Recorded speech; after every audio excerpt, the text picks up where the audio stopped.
Welcome back to your favorite live sports show. Sorry, Peyton. Sorry, Dwayne. It is everyone's favorite live sports show. I'm just kidding. It is indeed hashtag this just in. And I had to bring with me my favorite gang. Got Peyton Doyle, Dwayne Marcus, Steezy Smith, guys. What are going on tonight? How's it? I'm feeling great. I'm feeling blessed, and it's real hot over here in Seattle, you guys. It's like almost 100 degrees, and so you probably won't be seeing as many jackets from here on. I was just about to say, I think we need to check and make sure that Steezy is Steezy, because this is twice now that Steezy's been on a show without a blazer. Back to back. That's not Back to good. back. Not good for business at all. It really Ooh. isn't. And I think it's because we are on a topic that a lot of people want to dodge and duck and dive from, like their patches or houlihan.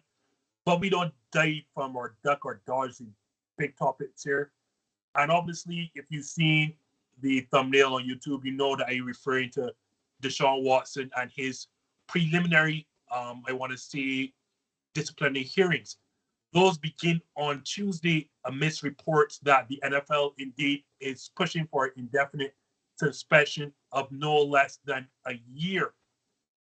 This, of course, follows, you know, highly published reports that Deshaun Watson faced 24, no less than 24 civil cases against him of sexual misconduct. So I have to start with none other than the only Cleveland Browns fan I know. And it's not an exaggeration. The only Cleveland Browns fan I know in Peyton Doyle. Peyton, is the NFL right in looking to suspend Deshaun Watson for a year? Should he be suspended more? Should he be suspended less? See, this is a tough topic to talk about, and I've basically been saying the same things over and over and over again for about a year now because I'm the Browns fan. Everyone, and you can't talk about the Browns without talking about the Deshaun Watson situation. So here's what we know. We know that there were 24 sexual misconduct allegations from 24 different women against Deshaun Watson. We know legally they brought it to two grand juries in the state of Texas, and they both determined that there wasn't enough evidence from the prosecution to indict Deshaun Watson upon those charges. That's what we know legally.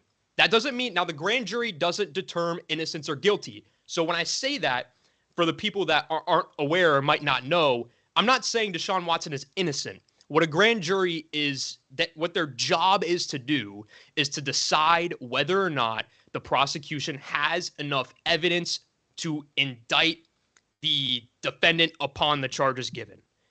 They determined there wasn't enough evidence at the time, and they could not indict Deshaun Watson. So as of right now, there have been no charges, no indictments.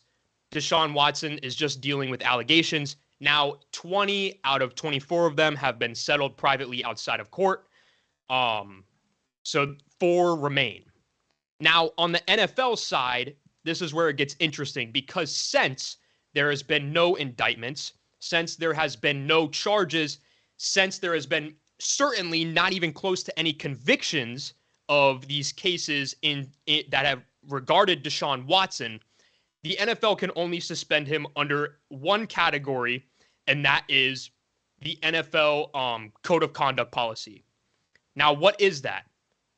In the NFL Code of Conduct policy, it says violations involving assault, battery, domestic violence, or sexual assault will result in a baseline 6-game suspension without pay, with more if aggravating factors are present, such as the use of a weapon or a crime against a child. So we can look at that and say, all right, baseline 6-game suspension, but what are the aggravating factors in this scenario? He didn't use a weapon, but you could say the fact that there's 24 cases is an aggravating factor to add on more games than a baseline 6-game suspension. So we know that Deshaun Watson is dealing with allegations, has not been indicted or charged with a crime yet. We know that there's 4 cases going on currently, civil cases that have not been criminal just yet. And we know now what what the process is for violating the NFL Code of Conduct. We also know that there hasn't been a single player in the history of the NFL that has ever been suspended for a full season for a violation of the NFL Code of Conduct. We know that. Now, I'm not going to sit here and say that Deshaun Watson is not going to get suspended for the entire season. Let's be honest here. In the real world, in the world that we live in, the NFL almost has zero choice as to suspend Deshaun Watson for anything under a full season as of right now, because of how the media is playing it, how the PR hit would be. So if Deshaun Watson gets a year suspension, I wouldn't be surprised. But if he gets more than a year suspension, I'd be shocked. And if he gets less than a year suspension, I'd be shocked. I think the year suspension is the pinpoint on how the NFL should go about this. Because I was about to say you're ducking and dodging this question like a true Browns fan, but you ended off saying you should. I mean, it looks like we have two Browns fans because we have a guy in an orange jersey or orange sweatshirt. So we do. This is WNBA merch right here. Don't ever disrespect the W like that, Justin. Don't ever do that, ever. Oh, I'm with you there. All you need is a Phoenix Mercury jersey, like a Diana Taurasi jersey to go over the top of that. Yeah, we're talking good. So on to you, Dwayne. Should the NFL really be looking to indefinitely suspend Deshaun Watson no less than a year? Settlement or not, Deshaun Watson should get suspended for 24 regular season football games, which is about a year and a half. I think that's fair. If we're talking fair, there's 24 there are 24 civil cases. 20 of them have been settled, and props to Payton for the splendid lecture on legalese. That was definitely well appreciated. But I think that's fair. A game for, I mean, when you look, this is how I feel. And me and Payton talked about this for 30 minutes in the Brown show that's coming out, and it may or may not be edited because this is a tough thing to talk about, but you can't have a Brown show where you can't talk about the Cleveland Browns without talking about Deshaun Watson. The fact of the matter is Deshaun Watson can't keep his hands to himself. If I'm not mistaken, Calvin Ridley got suspended for this season for he didn't play in. So at the minimum, and excuse the smirk, I'm not trying to be funny, I'm just being so serious. If at the minimum, right, if Calvin Ridley gets suspended for a season for betting on football games, anything less than a season of suspension is a slap in the face to everyone that watches NFL football, because that would mean that according to the powers that be in the NFL, that betting on the product is much, much worse in their eyes than one of their players who, by the way, is guaranteed $230 million this season. Like, you can't live that down. So it's got to be at least a season. I think you push it to 24 games, 24 regular season. Well, I mean, it wouldn't matter because the Browns won't make the playoffs without Deshaun Watson this season anyway. But 24 regular season games, I think, should be the baseline, in my personal opinion. Payton mentioned that no one's ever been suspended for a year as far as for violating the NFL's code of conduct. But, like, this is an extenuating circumstance. Like, there's an exception to every rule, and this is clearly an exception to the rule. And one interesting part about all this, too, is that one of the victims, or maybe it's a new one, I'm not exactly sure, is suing the Texans for all of this, according to a report that I read today. So, like, this is massive. Now, Deshaun Watson is going to get suspended. This is now, in my mind, going to potentially turn into a Ben Simmons versus Philadelphia 76ers thing, in that the 76ers during the season wanted to get money back from Ben Simmons because he was choosing not to play. Excuse me, this is much different because Deshaun Watson is not choosing not to play. He won't be playing. It will be interesting to me to see if the Browns try to get a year's worth of that guaranteed money back. I know that'll be hard because every dime of it is guaranteed, and props to Deshaun Watson's agent for that, by the way. That's some incredible contract work. You get all that money guaranteed for you with all of this stuff that's going around. But this is, as I said to Payton on my show that's coming out in about a week and a half, this is bigger than just this is bigger than just one guy or one team. Like, and not to make these other things sound lesser than what they are, but like, this is bigger than the potential suspension that Alvin Kamara could be facing this season for what he did during Pro Bowl weekend last season. This is bigger than what Ezekiel Elliott did a couple years ago, what Jameis Winston did a couple years ago. Like, this is massive. And I know that for some reason there are a bunch of Neanderthal-like men out there that think that women don't play sports, and women can't play sports, and women don't have any interest in sports. But women are a part of this demographic. And if you're the NFL, you can't miss on this one. Like the NFL has missed sometimes, like a lot of times in their past. And I'm not going to read down the list, but we've seen guys get suspended for 3 games, or get suspended for 8, and then they get diminished to 2. You can't miss on this one, because this is not even probably, this is the biggest thing of this, I don't even know what the correct word is, situation that we've seen in the NFL, if I'm not mistaken. If you miss on this one, there's no coming back. This is bases loaded, 2 outs, bottom of the 9th in the World Series, Game 7. Like, you need to knock this one out of the park. The NFL has to knock this one out of the park, or it's going to be not even hard. It's going to be impossible to come back from this. 24-game suspension might be a little bit too much, but that's just because I think it's fair. I think it should be a game for each person, but it needs to be at least a year. And anything less than that is just a failure on all accounts. To wipe the NFL hands clean, they did, along with the NFLPA, hire an independent arbitrator, Sue Robinson, to rule on this hearing. And that, again, starts on Tuesday. If you're watching live, that's tomorrow.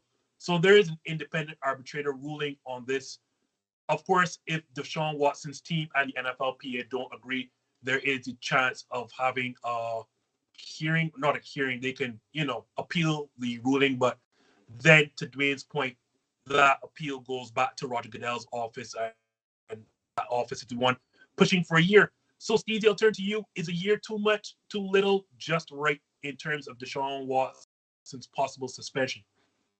See, honestly, I feel like you guys did such a great job of just providing the facts and the knowledge and everything that's needed, to know about the topic. And Dwayne provided excellent analysis, pretty much everything that I was going to say. I mean, I was thinking, somewhere along the line of 20 to 25 games. And so I thought I was a little too high. So to hear 24 from him, it's a little relieving, to say the least. And so to answer the question though, Justin, I think a season wouldn't be enough, and to Peyton's point, the NFL doesn't care about precedent. And so even if there hasn't ever been a suspension, going back to Dwayne's point as well, over a year, when it comes to breaking the personal code of conduct. Yeah. And so it doesn't matter. They don't care about precedent. I feel like the NFL at times, they get a little impulsive. You know what I mean? Whatever they feel like they need to do, that's what they're going to roll with. And I feel like now, especially with, abortion and, everything around that's being talked about now, women in sports, and there's a lot of things, going on right now, controversial things. And so again, to Dwayne's point, the NFL, they can't miss on this. Like, they got to get this one right. And, if Calvin Ridley's getting a year, then this should at least be a year and a half. So I don't think 20 games is too harsh. And I think with the way that Cleveland kind of structured the contract, the cap hit this year isn't that much. They knew they kind of braced themselves for this. I know they still have to pay a majority of those, guarantees, and that's going to be a whole another matter, whether or not he's going to have to pay back some of that money. But, even if you're looking at it from the standpoint of, okay, we'll just pay him for what he's done in the past. I mean, you're paying an elite quarterback, and not every team has the opportunity and the luxury to do that, even if there's so many, variables kind of, not going in his favor. But this isn't going to last forever. He's not going to be suspended like for the rest of his career. Eventually he'll be back. You know what I mean? And so I think with this cap hit being low, they kind of brace themselves for this position. I think a year and a half, 20 to 25 games, I think that'd be the perfect range no matter the outcome. And just to add to some of the facts that Payne brought to the table, I think if I read correctly, 2 more cases are actually now in the process of being settled. And so we'll see where that goes. But then there'll be 2 more left standing. So we'll see what happens there. But that's really all I got. Real quick, I just thought about this. This was my master plan. And this is what I thought of in my mind. And Peyton knows where I'm going with this. And I feel like it's not too harsh, but I also feel like it's just the most proactive thing that you can do. And it's a little bit too late for this, but maybe it's not. I was of the mindset that the moment that this came out, that Deshaun Watson should have been put on the commissioner's exempt list until this is sorted out. I don't think Deshaun Watson should be allowed to touch a football. I don't think he should be allowed to be on a practice field. I don't think he should be allowed to be on an NFL football field. He shouldn't be allowed to put on a helmet. Deshaun Watson, I don't care how great of a quarterback we think he is when he's on the field, and he is a phenomenal quarterback. We've seen what he can do. Deshaun Watson shouldn't have any football privileges right now. He shouldn't be able to touch a football. He shouldn't be able to do anything that is NFL sanctioned. So like participating in OTAs and all that stuff. He shouldn't have that opportunity. He should not be able to do any of that stuff until the NFL and all of this and whatever, and all of this is resolved. So it's legally, whether it's the NFL, all of this needs to be resolved before Deshaun Watson should have his rights as an NFL football player reinstated. That's what I would do if I was in charge. Deshaun Watson would be on the commissioner's exempt list. And when this is all sorted out, you know what I mean? If he's found innocent, or if it's not as bad as it seems, or whatever the case may be, then you take him off and you suspend him. If he is guilty and all this stuff is as bad as it seems, if not worse, then you keep him on the list. That is, I think, the best. Like this is one of those things, like I said earlier, this is one of those things where because you can't miss on this, I would much rather the NFL just throw the book at him and walk it back than wait. And now season starts September 8th. I think the Browns play September 11th, and there's no decision made about whether or not Deshaun Watson's playing week 1 or not until because that's what it seems like. We've seen the NFL do this sometimes where they kind of wait until the 11th hour to make a decision. You can't wait until the 11th hour with something like this. You shouldn't wait until the 11th hour to make any kind of decision. But this is, as I mentioned earlier, this doesn't just affect the Cleveland Browns. This affects the entire NFL season.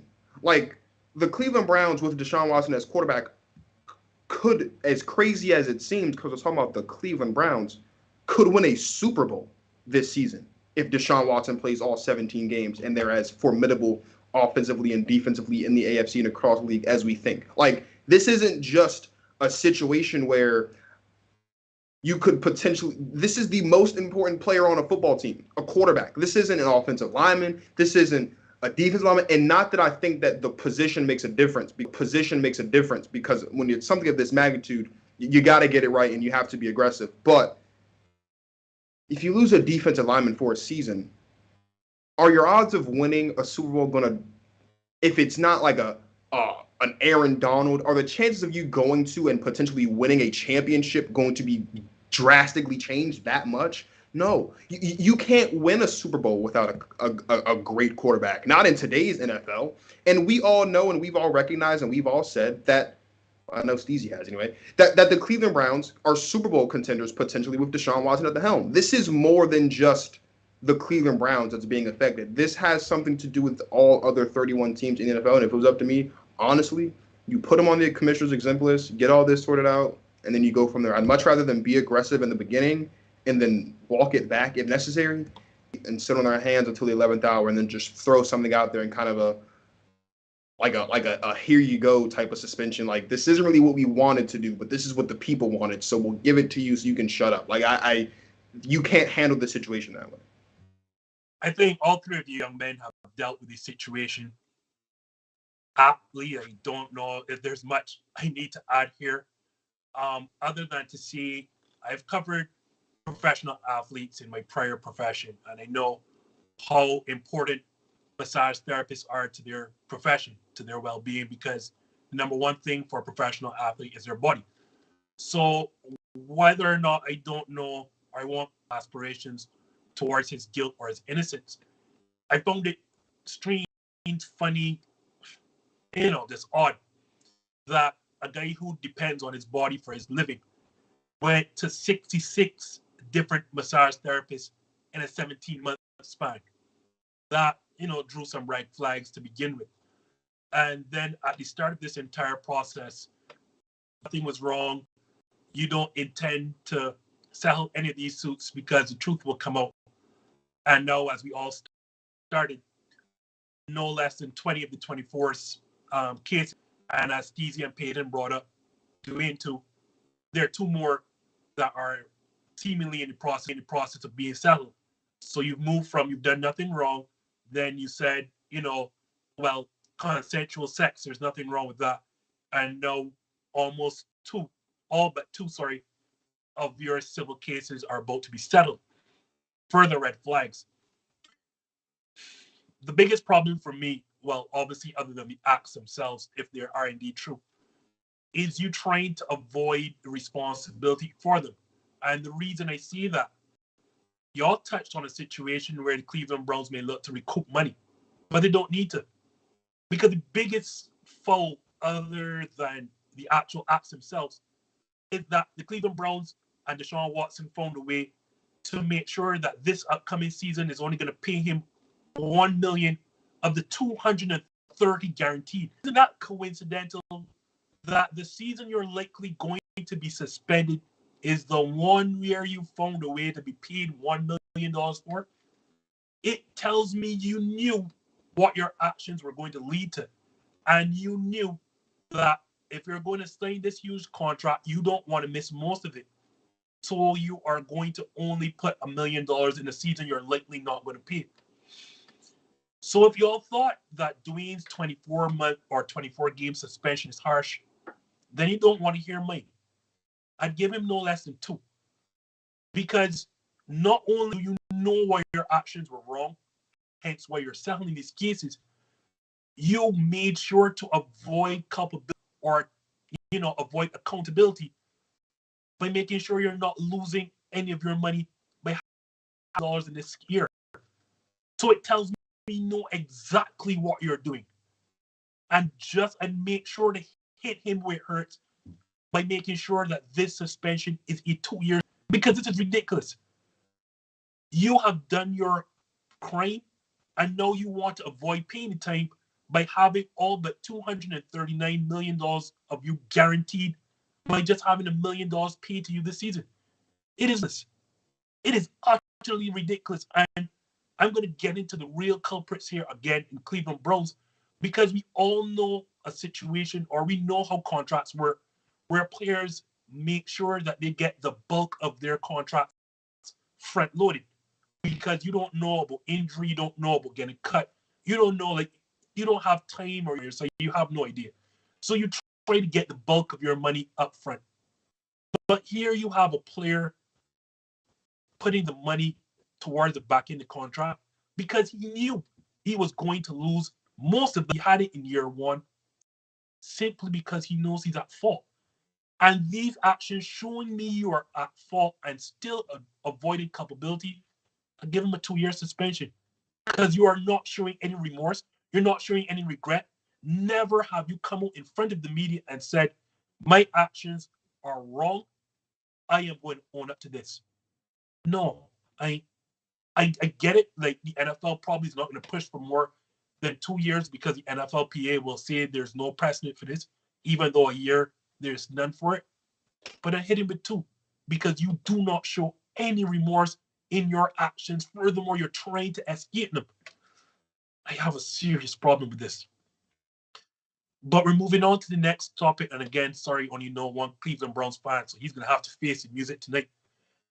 Payton, if indeed we all think that Deshaun Watson is guilty and wrong, obviously, for his actions, were the Cleveland Browns just as wrong for guaranteeing him $230 million in a situation where we all feel that Deshaun Watson is guilty of some sort of sexual misconduct?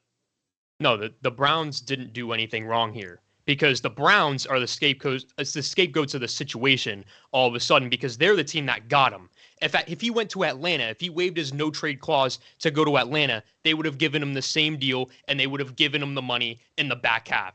Every NFL team that was in the mix to trade for Deshaun Watson would have done this. It's part of the business. You knew, even if Deshaun Watson was found not guilty of anything, he was going to get suspended for violating a code of conduct, that there was even 24 allegations against him.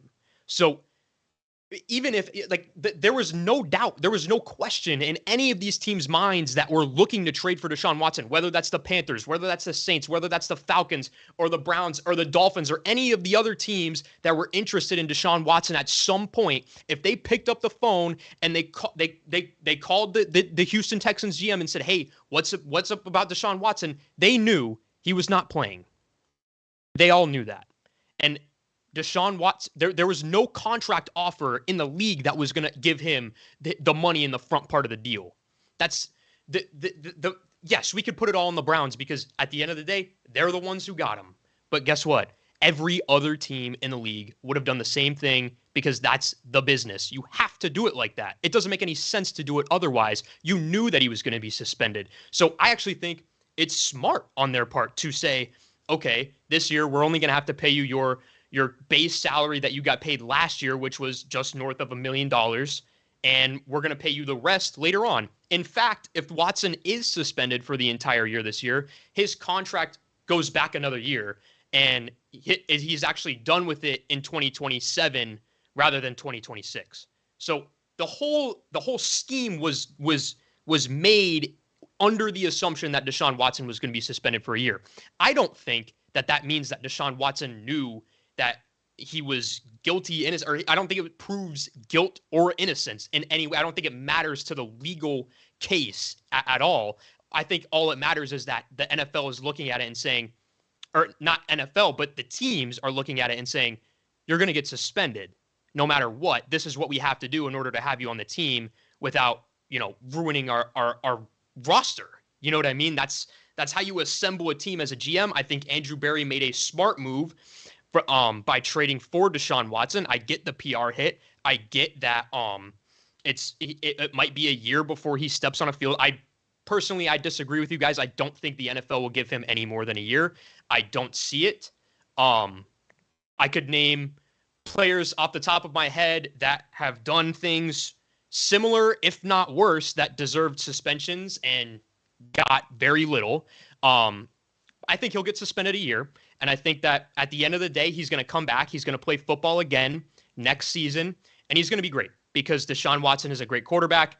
And that's just going to be how it is. That's the fact of the matter. Everyone's getting so emotional about it, and I completely understand. But if we're looking at it as a fact of the matter, Deshaun Watson's playing another down of football in the NFL again. Whether we like it or not, whether I like it, whether you like it, Justin, Steezy, Marcus, whether anyone likes it or not, Deshaun Watson will step on an NFL field again as a starting quarterback. And the Browns had to ask themselves, do you want it to be for the Cleveland Browns or do you want it to be for someone else? And Andrew Berry said, I want Deshaun Watson, because of how good he is, to be the quarterback for the Browns when he steps on the field again. And I can live with that decision.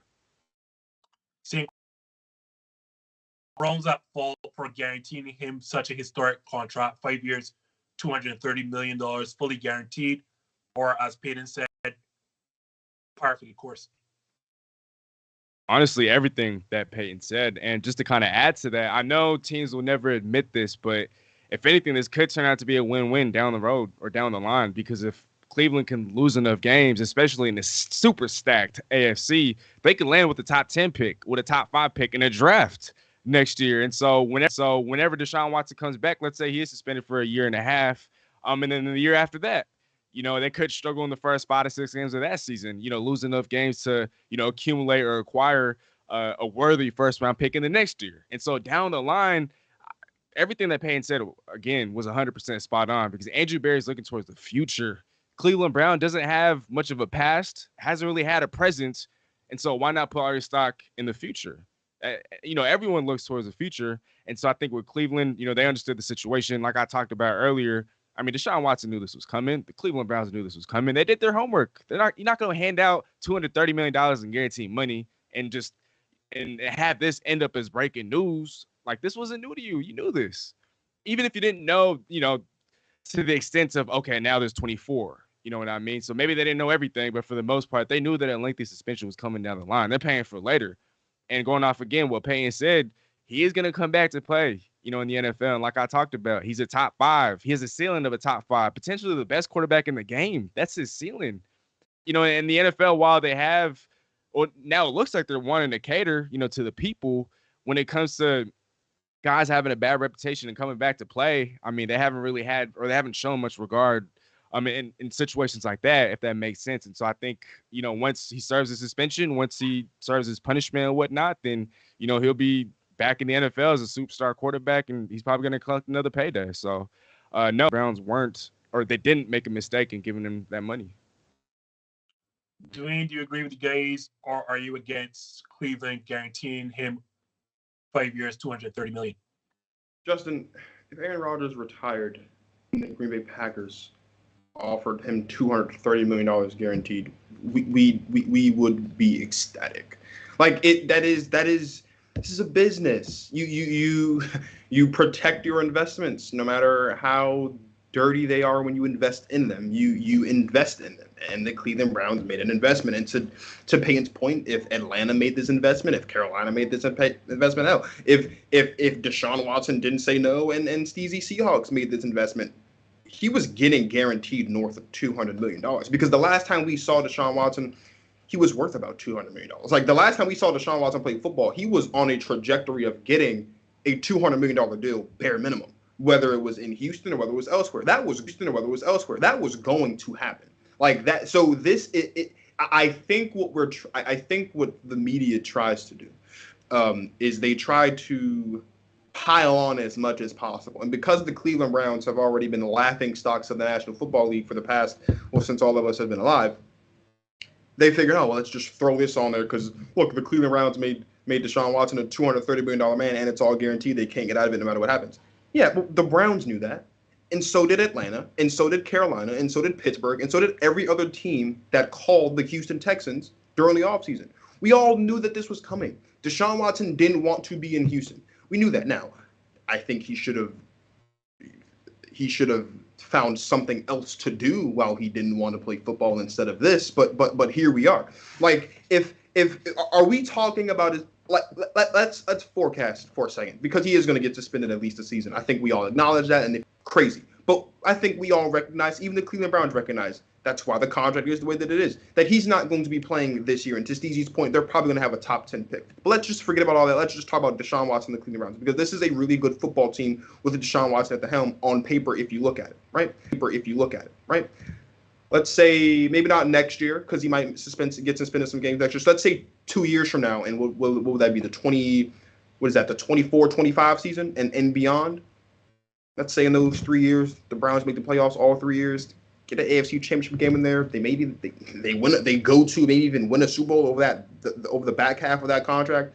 Are we really going to sit here on the back half of this when Deshaun Watson's contract is up and clown the Browns for paying him $230 million? No. We're going to sit here on the back half of this contract and praise the Browns for being bold enough or brave enough to pay this man this money because of what his value was the last time we saw him play football. That's how the NFL works. That's how the business works. That's how the media works. That's why, not you, Justin, but that's why I hate the media. You guys know what I'm working towards doing that, but that's whatever. Like, that's how this works. Like, we're going to mold the narrative to whatever makes sense. And right now, for some reason, it makes sense to clown the Cleveland Browns for wanting to win a championship in a conference that has Patrick Mahomes, Justin Herbert, Lamar Jackson, Josh Allen, Joe Burrow, Russell Wilson, so forth and so on. Russell Wilson, I'm sorry about that. Derek Carr with all the talent he has down there on his offense in Las Vegas. Potentially Kenny Pickett if he develops the way that we think he can. Maybe Malik Willis if the Titans think he can develop the way he can. I don't believe in these guys either, believe me. But I'm just saying that this is a young man's conference. The Browns aren't going anywhere with Jacoby Brissett. We already know they're not going anywhere with Baker Mayfield. Who else is on the roster? Josh Dobbs? Yeah, I'll pass. So what the Cleveland Browns did, if we're being honest here, is they made a business decision. These are the guys we have on our roster. This is a guy that's available. The last time we saw this guy, as Steezy alluded to, we were having debates week in, week out, month in, month out, about Deshaun Watson being better than Patrick Mahomes. The only guy who is, by the way, the only guy in the history of football to have a Super Bowl MVP, a Super Bowl championship, and an NFL MVP before the age of 26. That guy that has been top 2 on the NFL 100 list since he's been a starter. That guy, we were talking about Deshaun Watson being better than this guy.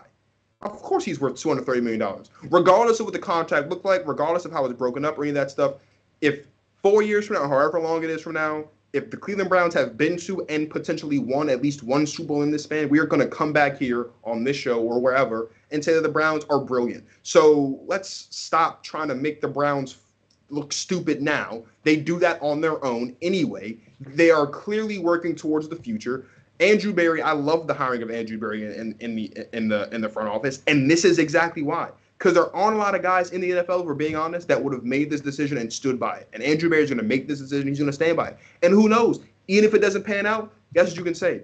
I paid $230 million to a guy that has potential to be one of the best, if not the best quarterbacks in the league. You're going to laugh at me for that? I'm trying to win a championship here.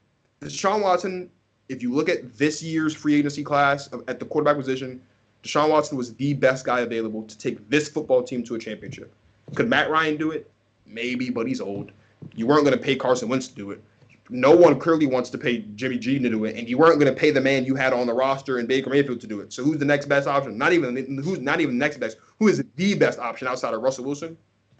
Deshaun Watson, and it's not even close. Like, who cares? Pay him $300 million. If it results in a Super Bowl, we're going to come back and sit here and say the Browns finally won a Super Bowl. Good for them. Like, who cares? And I think, Marcus, Andrew Berry did this looking at, and I said this on a couple of shows right when the season ended, when there was talks about the Browns. What were they going to do with Baker? Could Baker get them over the hump? I said this. Andrew Berry needs to sit down and needs to look at the AFC right now. You go against Derek Carr. You're going against Justin Herbert. You're going against Pat Mahomes. In your own division, you have Joe Burrow, Lamar Jackson, and the Steelers. Yes, they don't have a great quarterback, but the Steelers are hard to beat. And then now you have Josh Allen as well. And now you have Russell Wilson too. There's tons of quarterbacks feeding into the AFC right now. And you have to ask yourself, if you're Andrew Berry, do you look at Baker Mayfield and say, yep, he's our guy. You know, he's gonna get us over the hump and we're gonna go win Super Bowls with him? Guess what, Justin and Marcus too. You guys are gonna hate me for this. Do you want to know why the Packers have not been contenders for the past however many years with Aaron Rodgers? Because in the offseason, they play to be playoff contenders. They don't play in the offseason to become Super Bowl contenders. The Browns, finally, for once in their entire history, said, Baker Mayfield will make us playoff contenders. If we go and we take this risk on Deshaun Watson, we could be Super Bowl contenders. And I think Andrew Berry knows, yeah, I might get fired for this. It might cost me my job and my entire NFL career. But if it works out, I'm going to have a statue outside of First Energy Stadium one day. So there you go. I will see this on Green Bay. I won't say slander. I understand your point of view, but I think people forget. It's the truth, Justin. Don't. No, I'm gonna. I think not even try. We can't even try to talk this. It's the truth. No, but there's a key component people keep missing. Yes, the Packers traditionally don't spend big in free agency, or not free agent chasers, but I think people, the part where you talk about Wisconsin not being a free agency destination, but it isn't. And I think people need to understand Wisconsin is not a free agent destination. So whether the Packers want these players or not, like, no one's coming to Wisconsin. Like, it's cold. It is not ethnically diverse. It is not a hotbed. Milwaukee, Green Bay, these are not vacation destination places. I live here, right? Understand that. You come here to play football and nothing else. And players like Devontae Adams won't tell you this. Devontae Adams, like, Green Bay did not fit his lifestyle. He wanted to be closer to his family. Like, this man wears Gucci in his bedroom when he's at home or when he's outside cutting his grass. Like, Green Bay is not the place for people. So it's easy to see, yeah, we want, or the Packers should go for big name free agents. But you have to also ask, are these big name free agents willing to come? Like, we heard about Odell Beckham Jr. Odell Beckham Jr. was never coming here. It's not a surprise he chose LA. Like, if you're doing anything in life and you had a chance to go to LA or Green Bay for anything in life, you're going to choose LA over Green Bay 11 times out of 10. You're going to do it. This place is not a free agent destination. Hence why free agents don't come here. Like, you have a wife, these people are also part of your decision making, and you think anyone's wife is going to say, hey, let's go up where nothing goes on, but like, there are no other people of ethnic minorities walking around. Don't come here. So, to the Deshaun Watson point. How about Deshaun Watson turning down his hometown Atlanta Falcons to go play in Cleveland, Ohio? Yeah, like Cleveland's that's a big deal. Like, you can make it happen. If you say here's $235 million guaranteed, I guarantee you they'll go play in the frozen tundra. Yeah, but obviously, there are only people who are going to pay that money to those are quarterbacks, and you already did that with yours. So you're not paying $230 million to any other players other than a quarterback. To the Cleveland, you pay $200 million. Well, him too. To the point, though, Cleveland, though, in terms of football, purely football, on the field, what happens there, the Cleveland Browns are not wrong because, as Payton mentioned, any other team probably would have done the same. The Atlanta Falcons, Carolina Panthers, probably close to, even though I think they balked at the fact of the option of giving somebody fully guaranteed money, that much money. Herein lies my issue with Cleveland, Carolina, Atlanta, and all those who really want to pay Deshaun Watson. It goes past football. So let me see, like, regardless of what happens, whether we win a Super Bowl or not, this staying aside, I can't be mad at you for giving Deshaun Watson $230 million. The problem is it's not staying aside, and we're not just talking football. Like, we sit here, all four of us, I'm sure we all on the same side of the fence where Colin Kaepernick was concerned and how he was blackballed for taking a very, very, very silent and, I want to say, very peaceful protest. We all upset. And then we all talk about the social justice movement and all the responsibilities that players, organizations, whether it be, football teams or private entities, whatever it be, whether it be government, whether it be a business, in terms of standing up for things that are right. And here's what I'm going to push back on Payton. I don't care if the Atlanta Falcons were going to do it, the Carolina Panthers. I would have said all are wrong because you are rewarding this man. And you're rewarding this man for not showing a measure of remorse whatsoever. Yes, he's a football player second. You're a human being first and foremost. And so then when you give him that fully guaranteed money that no one else has ever made, what are you telling to his potential 24 victims? That their situation doesn't matter because he's a good football player and he's going to perform on the field and win us a trophy? Like, let's say for argument's sake, the Cleveland Browns win a Super Bowl title. And it's quite possible with Deshaun Watson on the field. Like, let's not make a mistake. This is a very, very talented football team on both sides of the ball. Are you seeing what happened to these 24 justifies what happens or what Deshaun Watson can deliver? Are you comfortable then? Let's say for argument's sake, let's bring it personalized, and I'm trying to take out any emotion. Let's say one of these women were your girlfriends, say it's your mother. Would you feel comfortable saying Deshaun Watson deserves that money because he's a good footballer, no matter what he did to you? If you took your hand and tried to put it on his penis, or they did that, did it justify those actions? Would it, if it were you, let us say it were you, and a man tried to do that to you, would you feel comfortable following that to show that the result of his actions are a fully guaranteed 5-year, $230 million contract? In most cases, the answer is no. I'm not here to try to pretend that I am the most moral person, or I understand or believe in what morality clauses everyone should own. I'm not here to pretend I know the innocence or the guilt of Deshaun Watson. I just know, in one hand, we tell the NFL how they look bad in not standing up for certain social justice causes. And then on the other hand, we're comfortable with it. We don't care what this kid did. We don't care that he's going to be suspended. We're even so bad, we're going to be implicit in this situation to avoid him losing his salary. We're going to push back this contract. Like, what message are you telling them? Like, you turn around and have female referees, and I believe at one stage, it may be even as soon as next season, the NFL is going to try to placate this situation by having an all-female referee cast. I can see that happening. I know how this game works. But again, imagine if... Go ahead, mate.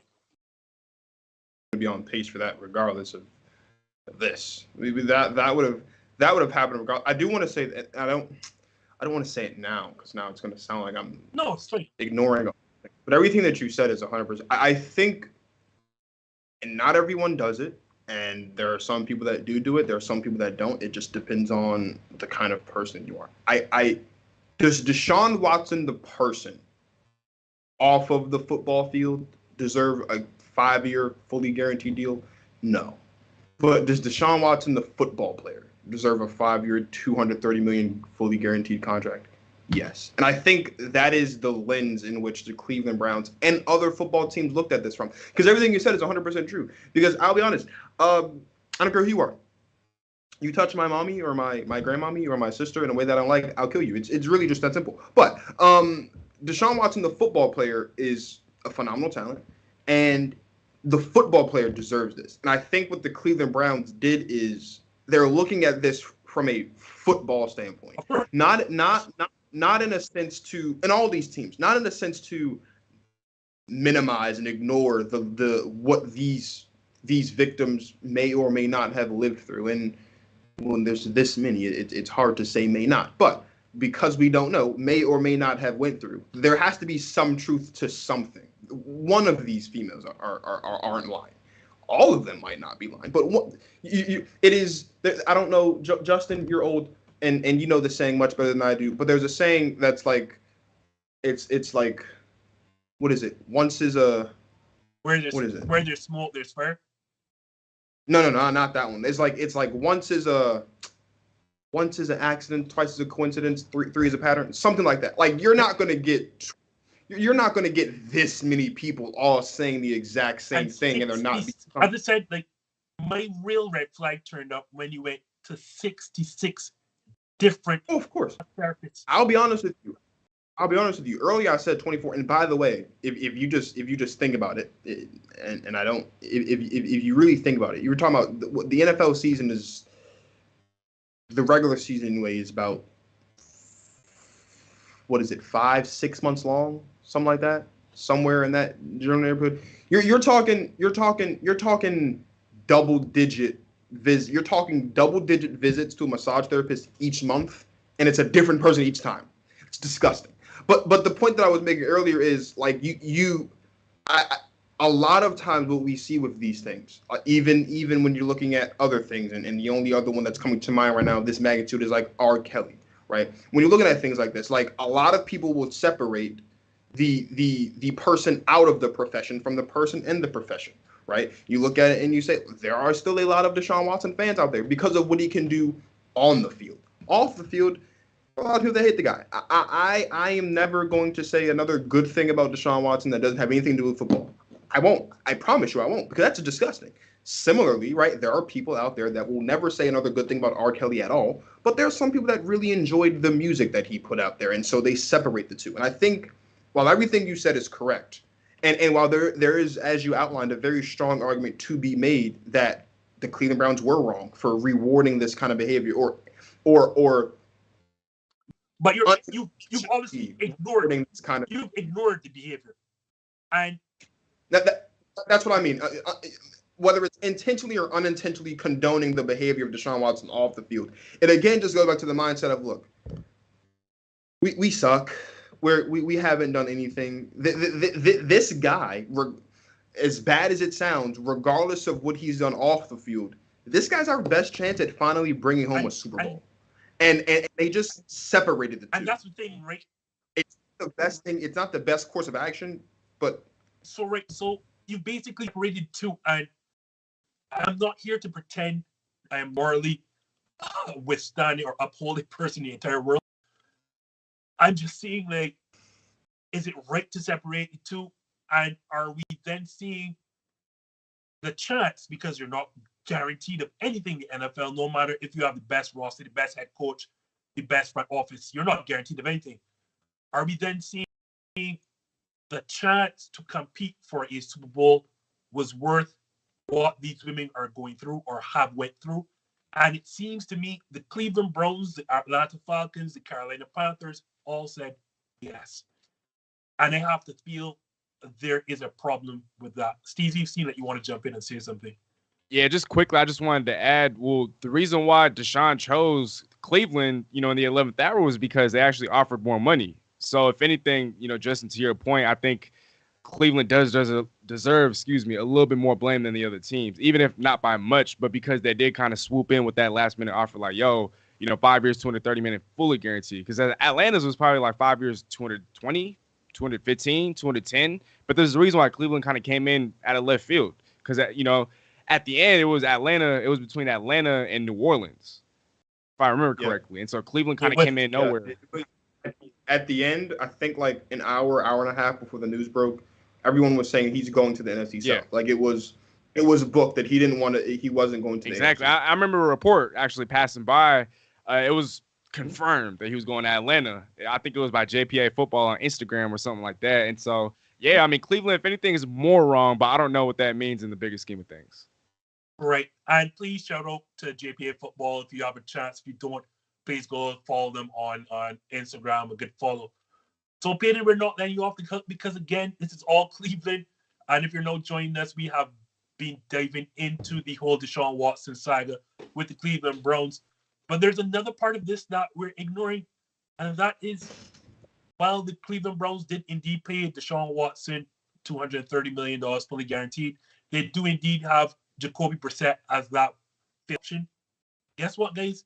There's still another quarterback on that roster we haven't mentioned, and that is, quote-unquote, who they call the child in the room, Baker Mayfield.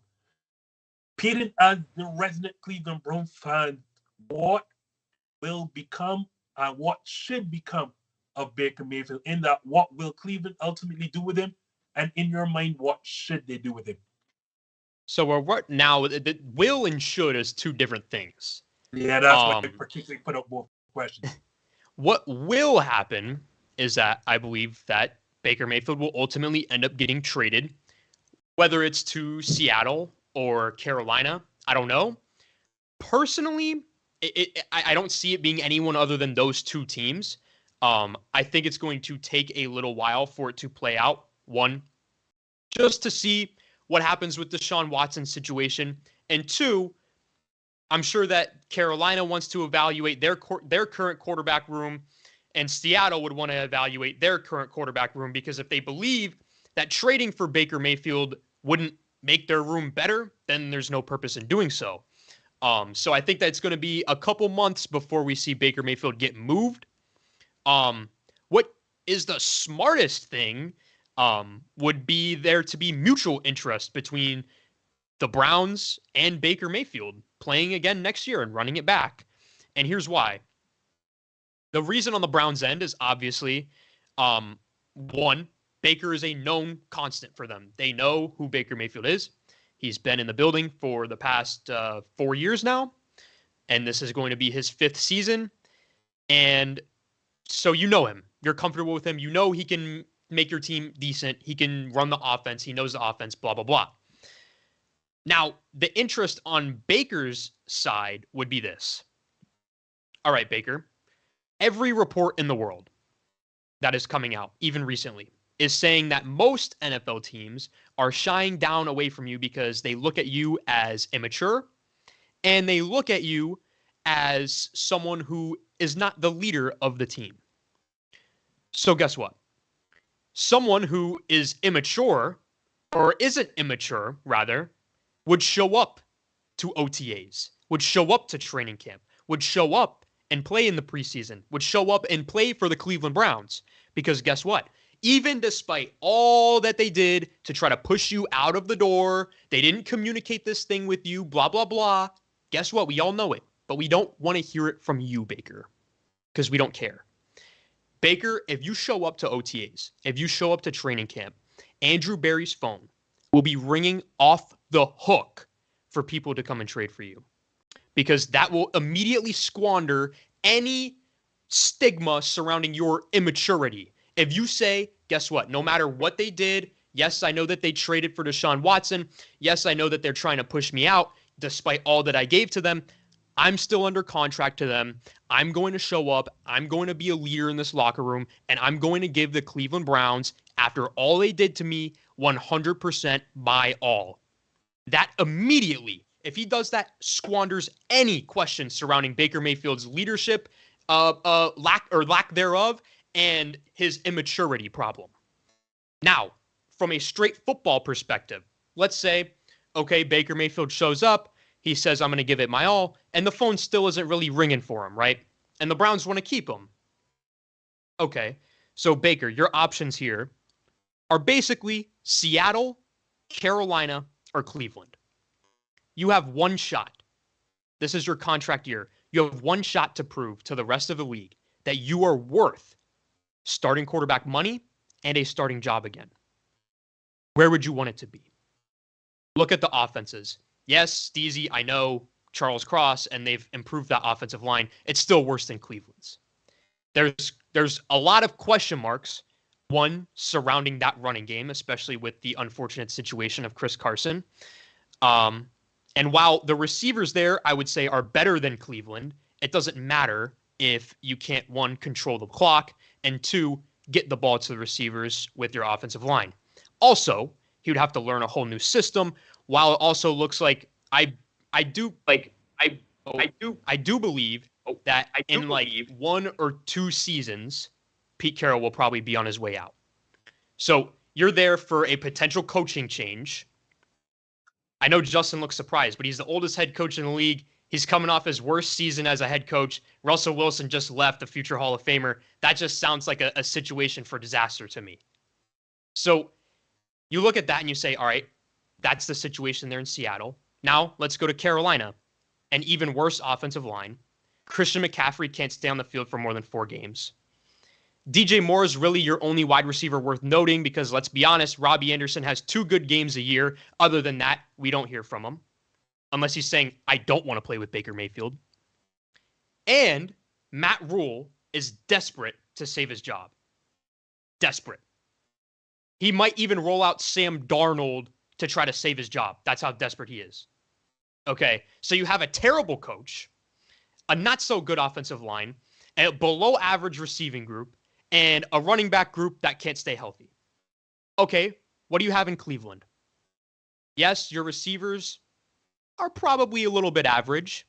You have Amari Cooper, though. That's okay. I'd say Amari Cooper at this point is still better than DJ Moore.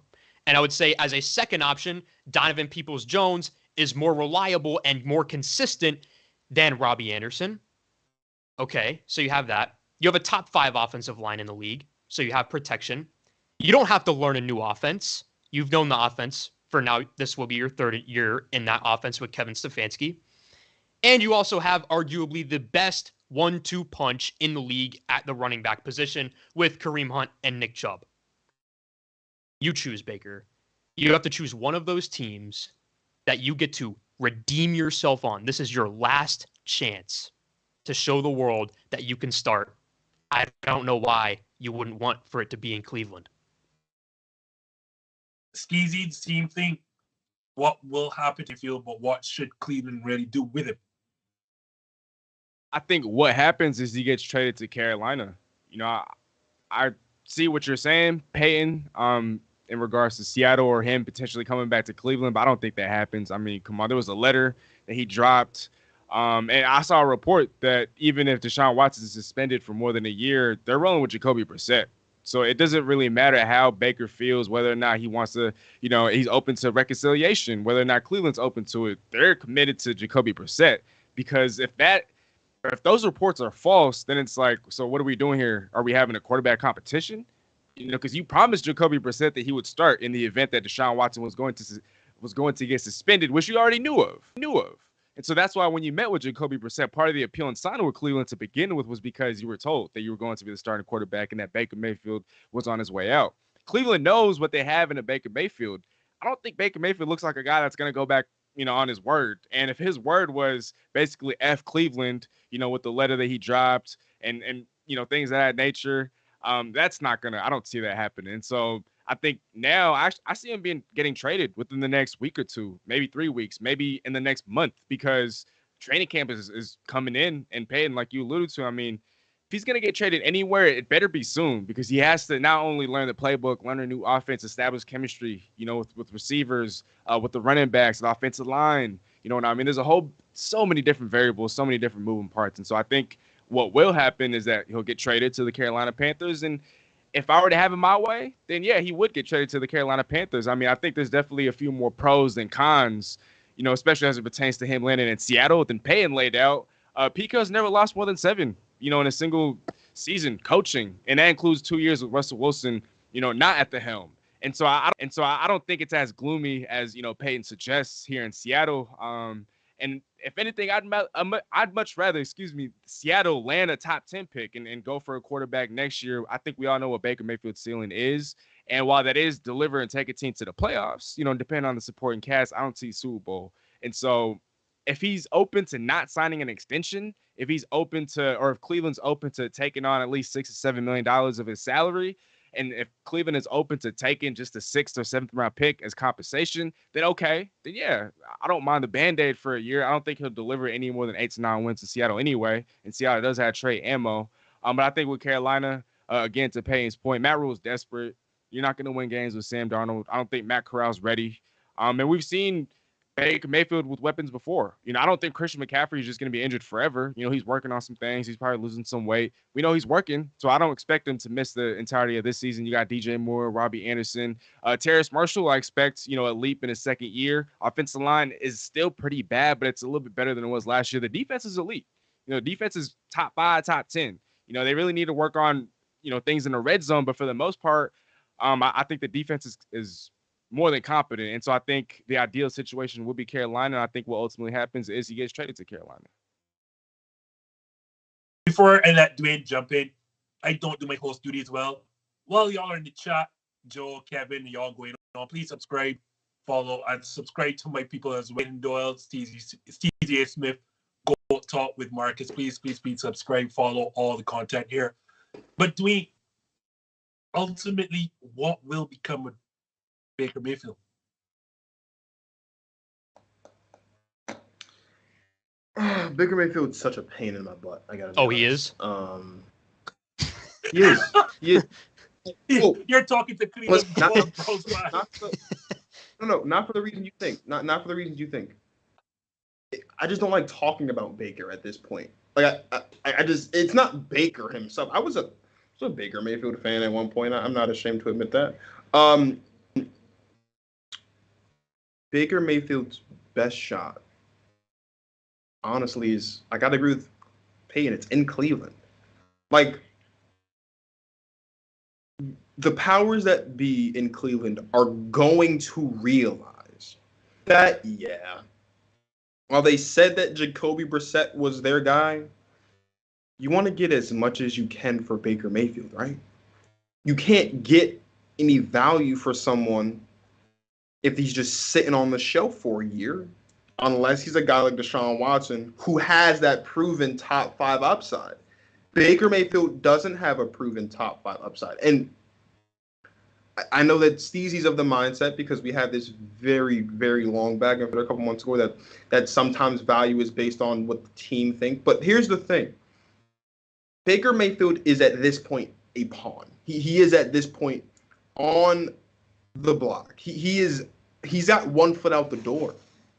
And while I recognize that your best bet at getting a top 10 pick and being able to get this team better so that when Deshaun Watson does come here, you're even more better than what you are right now, you also want to get more bang for your buck for Baker. Because right now, if we're being honest, Baker's not worth that much. Like, I get that he's a former number 1 overall pick, and I get that he's a former Heisman Trophy winner. But as I say all the time, and this is my whole thing with the Jordan Love stuff, what has Baker Mayfield done in the NFL lately?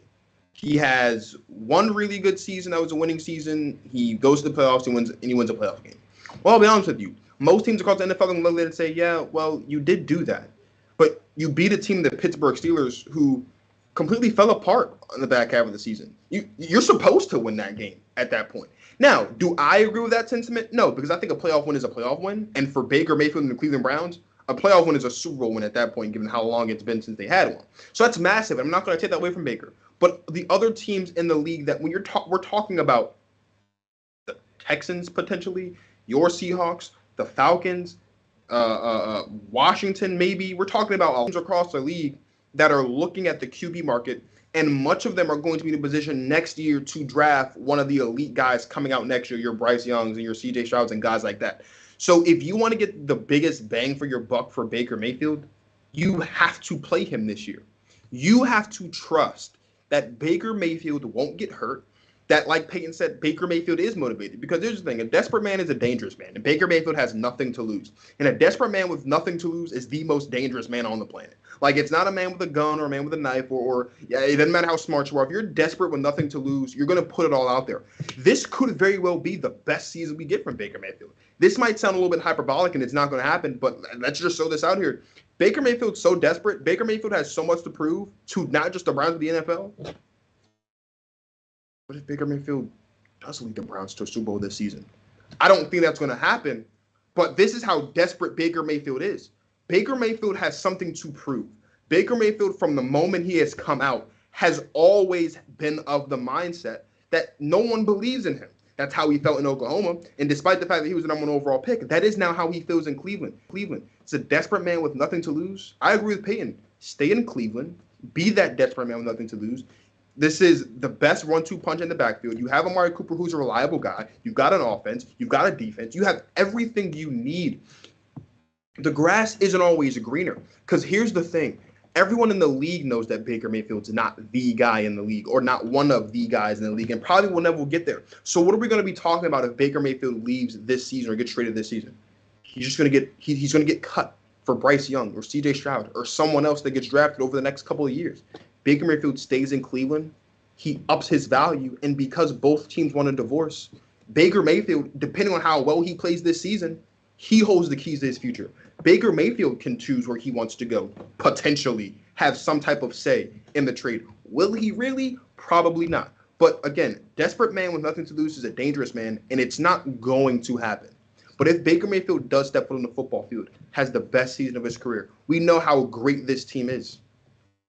If we're looking across the AFC, right, aside from quarterback play, if you, and I know it's hard to do that because the quarterback is a quarterback, but if you would just ignore the quarterbacks across these teams for a second, is there really, if we're talking about Baker at his best with this football team, how many teams in the AFC, aside from, let's say, the Bills, because me personally, I think the Bills are the best team in football. So let's take the Bills out of it.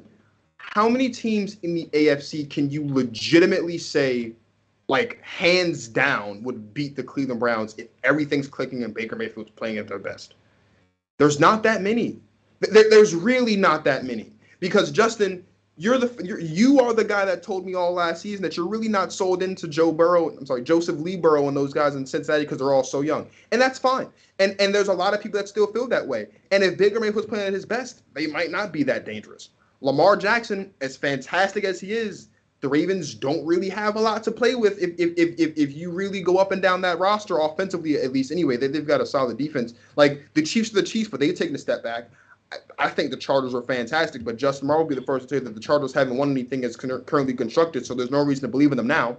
As much as we both love Devontae Adams and think he'll do great things in Las Vegas, Justin Marr will tell you the Raiders haven't won anything that's currently constructed. And as much as Steezy thinks that the Broncos are Super Bowl contenders, if we just use Justin's logic, the Broncos haven't won anything that's currently constructed, and neither have the Browns. But if Baker's playing the best, if he's playing the best football of his life on this football team with a team that has potentially a top 5 defense, one of the better offensive lines in the league, a really solid number 1 in Amari Cooper, and the best 1-2 punch in the backfield, aside from the Buffalo Bills, I'd say any other game in the playoffs against any of those other teams, whether it be the Bengals, the Chargers, the Raiders, the Broncos, whoever it is a toss-up. And that works in the favor of the Cleveland Browns and Baker Mayfield. Anything is possible when you're desperate. I don't think the Browns are going to the Super Bowl with Baker Mayfield as quarterback. I really, really don't. But we have to play the game of what ifs. You want your value to be as high as possible, Baker Mayfield, so that not only so that you can go where you maybe want to go, but for the Browns, it's a win-win. You get more back for Baker. Right now, his value is not that high. Baker needs to show. I don't know when training camp starts for the Browns. I know it's after July 4th. It's probably somewhere between July 6th to the following Friday. I know it's somewhere in there. That's when pretty much everyone's coming back. Baker Mayfield should show up, play his ass off, and go from there. I mean, I'm not disagreeing with what y'all are saying, but there's one key point each of y'all are missing. I forget. That man has almost $19 million guaranteed to him. 19. And he carries a similar dead cap hit of $19 million. Here's what will happen. The Cleveland Browns will have to swallow the majority of that and eventually trade him because the child in the room, and then the child in the room who wrote back and had that letter and had words to say, those two sides are not coming back. Like, we can talk forever. They are not meshing. That relationship is dead. Completely dead. Like, I understand what you and Payton are saying, and they agree to a point, but the players are not going to trust Baker Mayfield, and the head coach does not trust Baker Mayfield. Pardon me?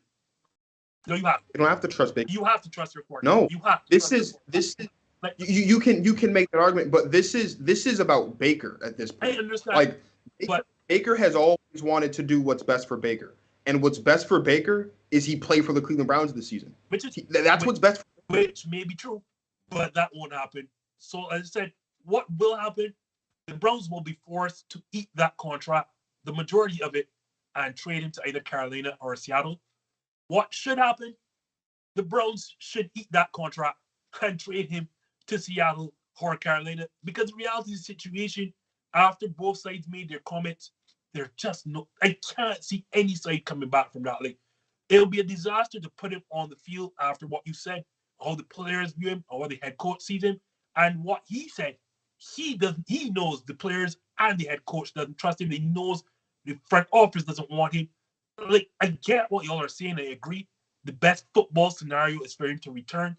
But the reality situation is football is more than what goes on the field. Neither side trusts the other. It would be an absolute disaster to force them to play together. And to move him, no one is taking Baker Mayfield at that salary, no matter how good he plays. Like, no one is going to take him right now at the $19 million guaranteed. And even if Baker Mayfield has a Pro Bowl season, they're going to remember everything prior to that. Ain't nobody paying him any big starting salary. You're just going to have to eat the money and move on and just get him out the building. And this is the last thing I'll say, just because it's not a cookie cutter scenario, but there are a lot of similarities. We're talking about a quarterback who doesn't trust his front office, who wants to leave, maybe potentially has teased leaving, but in this case, we know Baker wants to get out of there. And you specifically were leading you were the conductor of this train that was barreling down these tracks, saying that this man was gone. And here we are 2 years later, and he's still here.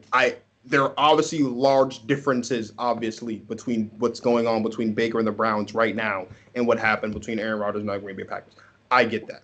But we've seen a very similar situation literally 2 years ago, right in front of our eyes as fans, but also in front of our eyes as football watchers. It is not completely far. I get it. I understand the relationship, non-existent, strained, whatever you want to call it, right? I understand that. But as I talked about earlier with paying Deshaun Watson all that money, this is a business. And on the business side of things, the Browns know that, yeah, while nobody doesn't want to pay $19 million, they also know that Baker doesn't have any value. So if you trade for Cleveland, right? If Cleveland trades Baker right now, are you getting a first round pick back for Baker? No, you're not going to get a first round pick back for Baker. Even if Baker doesn't play the full season, what's the harm of letting Baker play until the trade deadline, just to get his value up just a little bit? Just swallow the pride there. It is the small thing. I think you risk. It's far fetched. I understand. Not just that. I think you risk losing the locker room. I just think you just can't risk that. There's too much to play. Like, there's so much. But guys, we are pressed for time, and there's so much to go. Sorry, guys. I know you all want to get on that, and I guess we have to do that another show.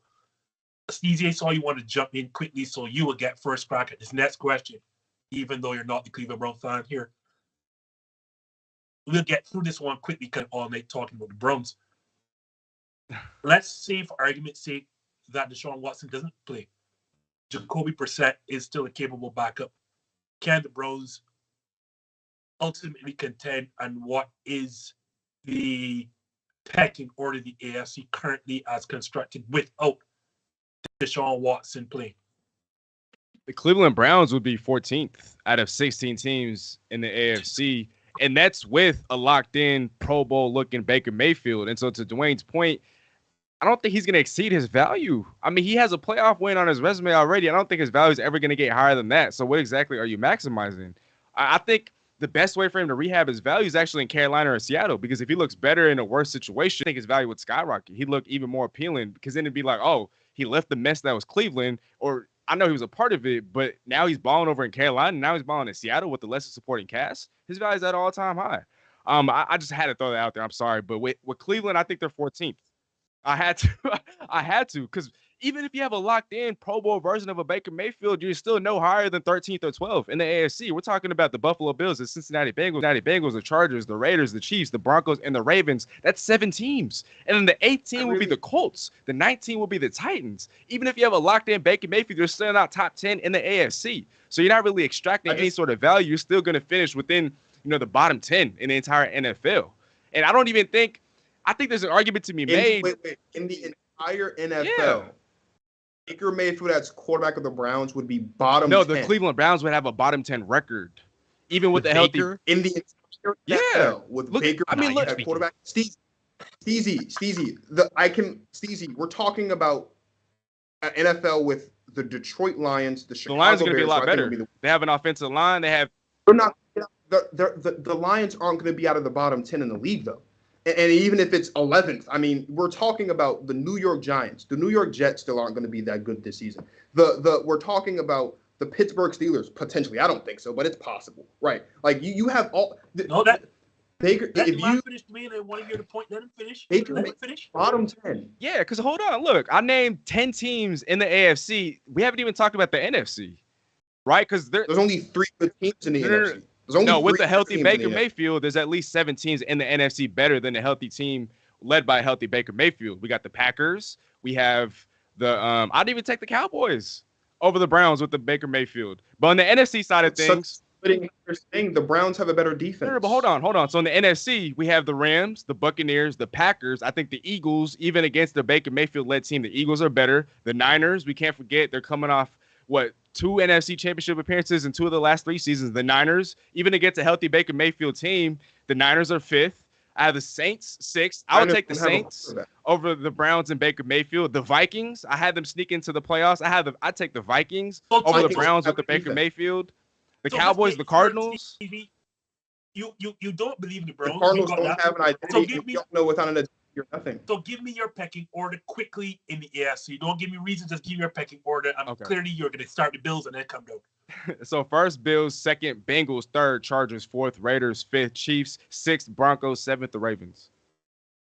Sorry, Dwayne, I have to let the Browns fan jump in here because the look of dismay on his face is real. Let me pull up the Browns schedule here real quick. But you tell me if a Baker Mayfield-led Cleveland Browns is not going to succeed with this cupcake schedule for at least the first 6 games. Panthers, week 1, are you kidding me? The Panthers don't even know what they're doing. Dub. Jets, dub. Steelers, dub. I don't care. They suck. Kenny Pickett, I just got the notification. He's working with strictly third-team reps. He's garbage. Done. Browns 3-0. Nice Falcons, garbage. Dub. Chargers, L. Pats, Mac Jones is overrated. Dub. Ravens, L. Bengals, L. Dolphins, L. And not to cut Payton off, and given how poorly Baker played last year, played the Pats, that's a revenge game for Baker. He'd absolutely play well in that game, I think. Dude, and win. Listen, Baker Mayfield is only good. You guys, be honest, Baker Mayfield never played another down for the Browns. So please let us argue about the Jacoby Brissett Cleveland Browns here. Okay. So realistically, you're right. The Jacoby Brissett Browns, are they still contenders, and where in the pecking order do the Browns lay? List your AFC pecking order, please. Okay. With Jacoby Brissett, if I'm being honest, we've seen Jacoby Brissett have his chance to start with a team that was considered a contender before Andrew Luck retired. That did not go very well. So even though the Browns have a pretty solid roster all the way around, we've seen Jacoby Brissett with a good roster and a chance to be the starting quarterback, and it didn't go very well. Then, in that case, I would agree with Steezy saying that they'll probably be bottom of the barrel in the AFC, probably win about 5 or 6 games. And at the end of the day, with Brissett, even as a Browns fan, I'm content with that. I'm fine with that. I've seen many 5 or less win seasons. You get a top 10 pick next season, which is why there's no point in starting a Baker Mayfield. Don't you want a top 10 pick? You weren't going to go anywhere with Baker anyway. I don't believe in tanking ever. I just don't. No, we don't, but teams do behind the scenes. I know. That. But also sometimes tanking doesn't work because not every top 10 pick is a Pro Bowler. You know what I mean? Of course. There's the Patriots. Wait, but we trust Andrew Berry though, right? I think everyone's kind of agreed with that sentiment. Yeah, but we know that, and again, this is going back to my point about why I was listing the top 10 teams that are going to be picking in the draft next season. Like we're talking about. I know you're probably going to push back on me tomorrow when we record the show, but we're talking about your Seahawks, Steezy. We're talking about like the Jets being back in the top 10. We're talking about the Lions going to be back in the top 10. The Bears, we're talking about a top 10 that's going to be flooded with guys like teams that are going to be picking quarterbacks, and quarterbacks are flaky as it is, and the Browns obviously don't have to worry about that. If the Browns aren't, let's be honest here, and this is just statistically proven, and you can look it up if you want to. The only position in an NFL draft that is going to that is a surefire pan out is offensive line. That's it.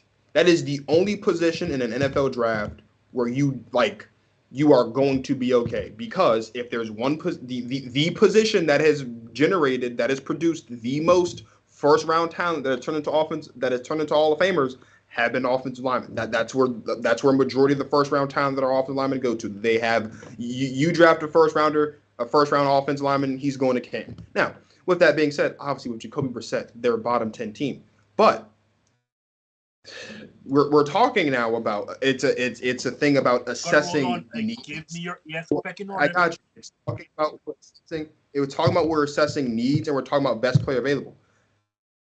We've seen teams just this past season miss on that. I don't have, honestly, after the Bills, the AFC to me doesn't really matter because the Bills going to the Super Bowl. That's just really how I feel. I think the reason why is because the AFC West is AFC West, and that's just going to be that. And really, once you get past the Bills and the Bengals, those are really the only two teams that had any sort of continuity from last season to this season and have any sort of hope this season in making it to the Super Bowl, in my estimation.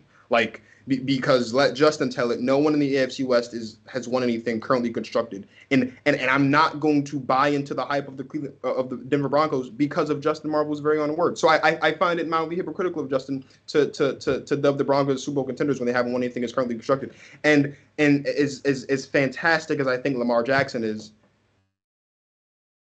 the Ravens aren't sniffing a Super Bowl anytime soon, if we're just being honest. So it's Bills, Bengals, and it's everybody else. That's really how it is. The Browns fall somewhere in there with the Titans and the Patriots and the Dolphins. So we're talking just outside the playoffs. What is that? What would that be, like 10 to 13? They'll be somewhere in there. And that's with Jacoby, right? Not Baker. That's with Jacoby Brissett. With Baker Mayfield, the Browns have a chance to be a playoff team. I'll doubt in the AFC.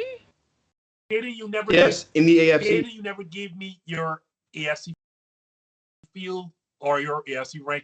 Okay, all right. Let me pull up these teams real quick. First of all, I know number 1 in the AFC. This is a shock. I have the Chargers. Everyone hates on me for it. Oh, don't believe in the Chargers now because they haven't proven any back then. I don't know. I just think Justin Herbert's that guy. I like their offensive line. I like their running game, and I like their receivers. Let me put up AFC teams just so I remember off the top of my head. All right, I would say I would have Chargers 1, Bills 2. I would put, let me think. I would put 3. I'd probably put Las Vegas, 4, Baltimore, 5, Kansas City. 6 would be, it's tough. Cincinnati. Did I say Cincinnati already? All I'm saying is here's who the Browns aren't better than with Jacoby Brissett. The Chiefs, they're not better than the Patriots. They're not better than the Ravens. They're not better than the Bills. They're not better than the Bengals. They're not better than the Titans. They're not better than the Ravens. Or they're not better than the Raiders. They're not better than the Steelers. They're not better than the Broncos. They're not better than the Chargers. They're not better than the Colts. They're not better than the Dolphins. They might be better than New York, Jacksonville, Houston, but they'll be duking it out at the bottom.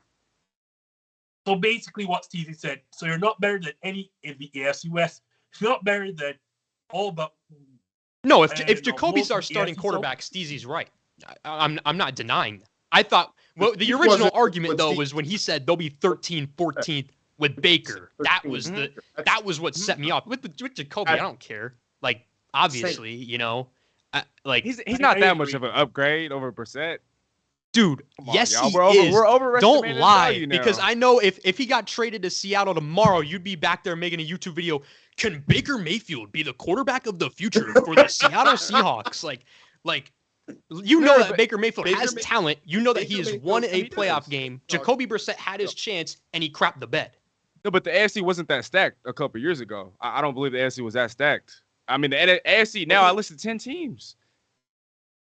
The AFC, Steezy, let's be honest. And I've been, he would have been traded by now too if it was that much of an upgrade over Brissett. No matter the immaturity or whatever, he would have been traded by now. You've already sat here and told us earlier though that the relationships irreparable. Anyway, the Baker Mayfield as the starter for the Cleveland Browns in this AFC, there are only legitimately, and I mean this from the bottom of my heart, there are legitimately only 5 teams that are legitimately better than the Browns if Baker Mayfield. That's a lie, bro. You lying to the public, bro. You lying to the public. I'm not just saying that just to take sound the cap cool. off. I'm saying that take the cap off. I'm not look. And this has nothing to do with the talent of Baker Mayfield and everything to do with the lack of talent that is Jacoby Brissett. Jacoby Brissett hasn't done anything. Baker Mayfield gives you a better shot in those toss-up games on the schedule against teams like the Patriots and teams like the Titans potentially. Titans is not a toss-up either. Derrick Henry over Baker Mayfield all day. The Titans don't have any receivers. Robert Woods? Wait, so we forgot about Robert Woods? Robert Woods is off an ACL injury. And they have a rookie. I'm glad he's on this show. I only have a couple words to say on this. Do not sleep on the Denver Broncos. That's all I'm going to say. I'm snoozing. So moving. Don't snooze. Don't sleep. You told me 3 months ago that I can't have the Chargers as Super Bowl contenders because they haven't won anything as currently constructed, and now you're telling me not to sleep with the Broncos. What if the Broncos won as constructed, Justin? Nothing.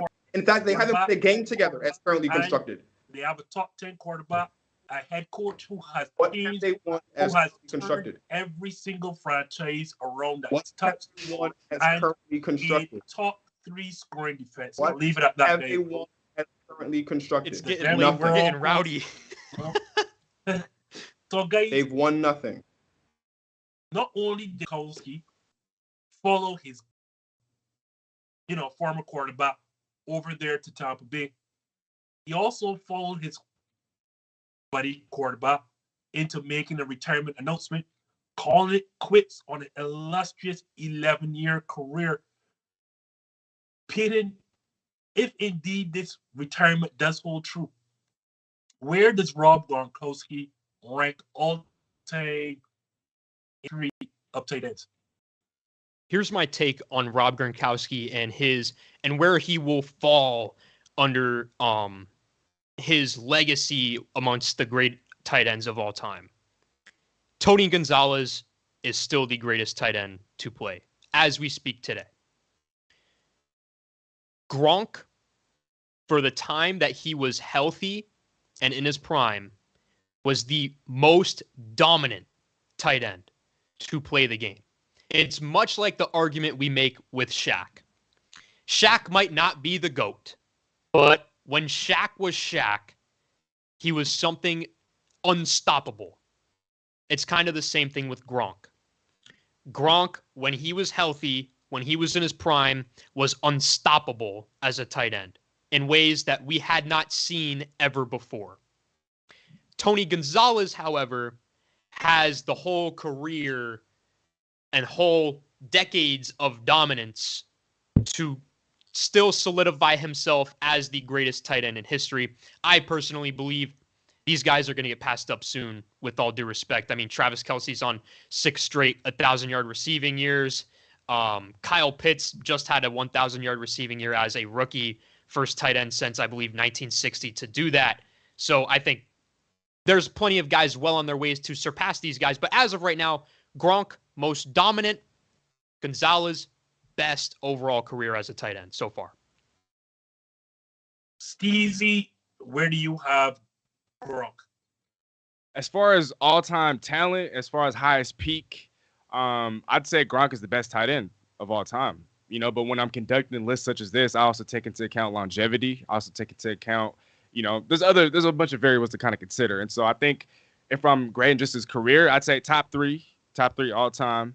But as far as the talent, best of all time. I mean, numbers kind of speak for themselves. He's kind of all over the place as far as yards. He's in the top 3, top 5 in every category. And so when you combine that with the talent, he got to be the best of all time. If we're just talking about greatest peak, greatest height, most talent. But I think one thing that definitely holds him back in the discussion where we're looking at his entire career, injuries. You know what I mean? Antonio Gates and Tony Gonzalez, they didn't necessarily deal with that. That's why for me, when I'm looking, at the entirety of his career, he's top 3. But as far as talent, he's the best.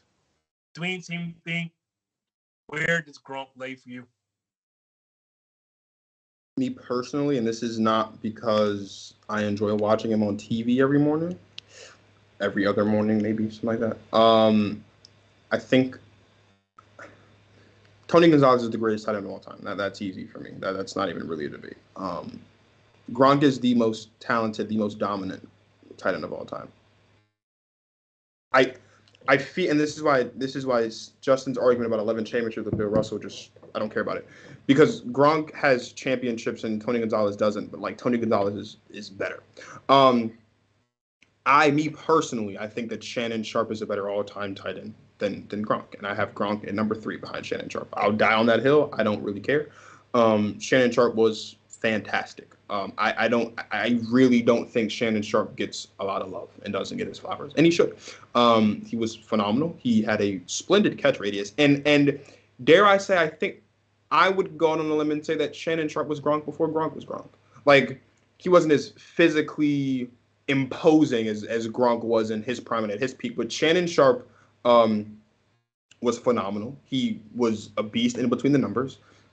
It was very hard to bring him down. And on top of that, he was also very elusive and could catch anything and could run just about any route. And there's not many tight ends in the history of football that can say they can run just about the entire route tree, and Shannon Sharpe could do that. So Gonzalez, Sharpe, Gronk. No, again, not to throw on my age here. I'm glad I was able to see all these great tight ends play. I saw the entire career of Tony Gonzalez, saw the entire career of Antonio, and obviously if I saw all of them, I would have seen all of Gronk and Shannon Sharpe, most of Shannon Sharpe for sure. He doesn't have the yards, the longevity of Tony Gonzalez. Injuries, he was playing for a lot of his years. So this is why my selection is going to come as somewhat of a surprise. Though I don't do the recency bias. I think Gronk is number 1. And the reason being I have Gronk at number 1 over Tony, as great as Tony was over the course of his career, the longevity and all the catches, all the yards, all the touchdowns. I think part of the problem that people forget is that tight ends are not receivers. Tight ends are supposed to be in the run game too. And a more all-round tight end player than Rob Gronkowski. Like, you don't get better than that, because you have a situation. I've watched games to point out to you. I watched when we played Kansas City, not last season, the season before that, or this season, sorry, that just passed, being the Green Bay Packers. And I remember playing, and I told them my was, and I watched the play, and I said, "Oh, Kansas City's about to run the football," and they ran it, and then they look at me and like, "How do you know that?" I said, "Because Travis Kelce's off the field. Like, you're not going to run the football with Travis Kelce on the field because he's such a poor blocker. That's why I will take George Kittle over him every day, every single time. I'm going to know what these teams are doing with George Kittle on the field. And that's why I have Rob above all these other tight ends, because all of these were beasts in the passing game. but ask them to stay on the field to run block. Like Tony Gonzalez is great as a receiver, he is. It's not great at blocker. And I don't know if Rob Gronkowski is actually a better pass catcher than he is a blocker. Because they can tell you, for as physically dominant as he was out in the open, out in the field, he was just as dominant at the line of scrimmage.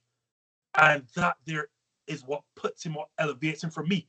I'm not saying y'all are wrong, but for me, that's what elevates him. Because when he's on the field, your play calling doesn't shrink in half. It doesn't collapse.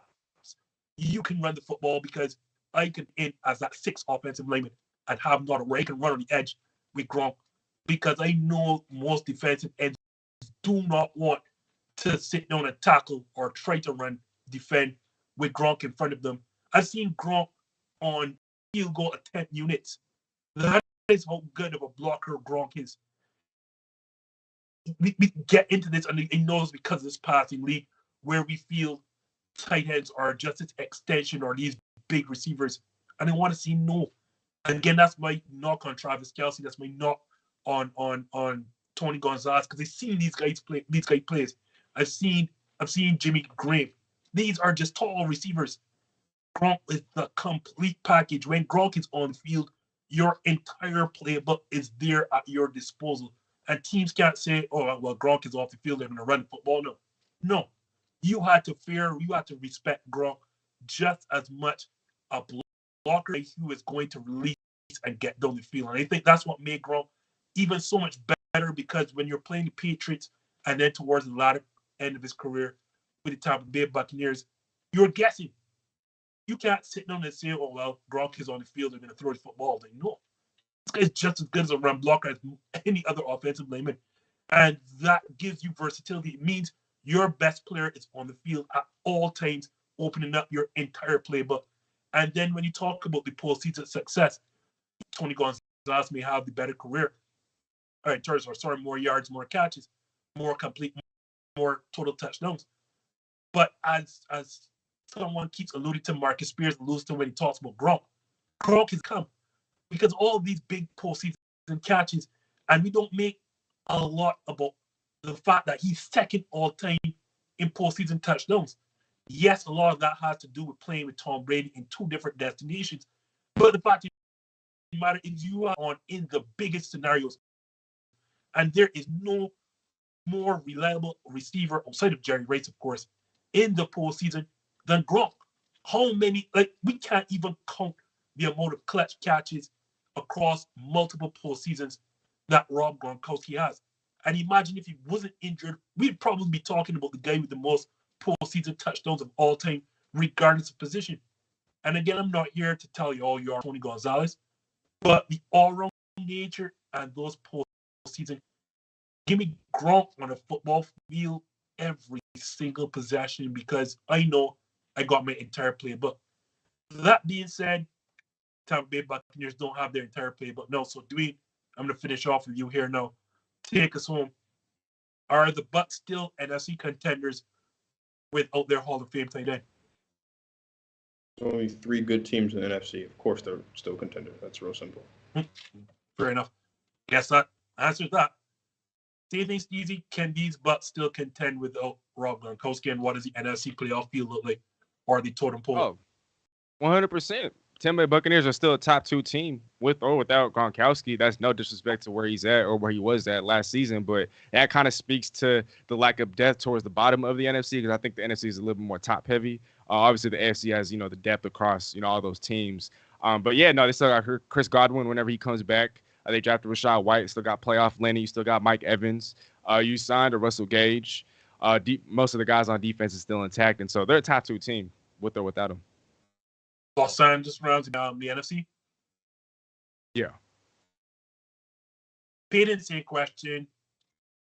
Yeah, I mean, I still think the Bucs are going to be representing the NFC in the Super Bowl this year, to be honest. I mean, they're right there with the Rams. I would say, and honestly, we're not going to get enough credit to Cameron Brate, who is actually a decent tight end and has been for many years. And I remember when Gronk came out of retirement to play for the Buccaneers, it was like, well, they don't really need a tight end. But So they do have a viable replacement that has been in the offense for years now.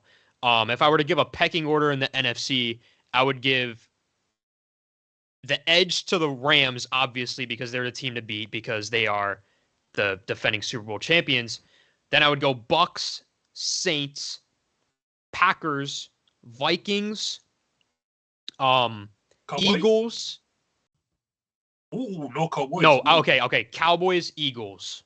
That's what I I'm would taking do. the Eagles over the Cowboys. I would take the Cowboys over the Eagles right now. For Steezy, one you're main gonna reason. take Jalen Hurts over Dak Prescott? I'll take the Philadelphia Eagles over Dak Prescott and the Cowboys. Yes. Had a good season without Amari Cooper. Thank you. And they don't do anything in the postseason. They're regular season warriors. Wait, no, I'm talking regular season right now. I'm talking just getting there. Who's going to win the division? Cowboys. I don't believe in Jalen Hurts, so I can't say your quarterback is less than the other team's quarterback and say, well, the Eagles are going to win. But outside of quarterback, it's not even a quarterback thing. It's a team thing. Pardon me? What's that, Stevie? It's not a quarterback. It's pretty much what thing. Dwayne's saying. Outside of quarterback and potentially pass rush with Micah Parsons, I don't really see the real advantages that Dallas has. But I get that. But look at the NFL. Philly has a better offensive line. They've got a more consistent backfield. Better receivers, AJ Brown, Devontae Smith. Receivers. Defense isn't bad. And unlike the Dallas Cowboys, they have an identity. Okay, hold on. And you're not going anywhere in the NFL. And I'll take Sirianni over Mike McCarthy. Okay, I get that, but here's the thing. Last year, you look at the division winners of each NFL. Colin Cowherd said this, and I 100% agree. Last year, every single division winner was the best quarterback in their division.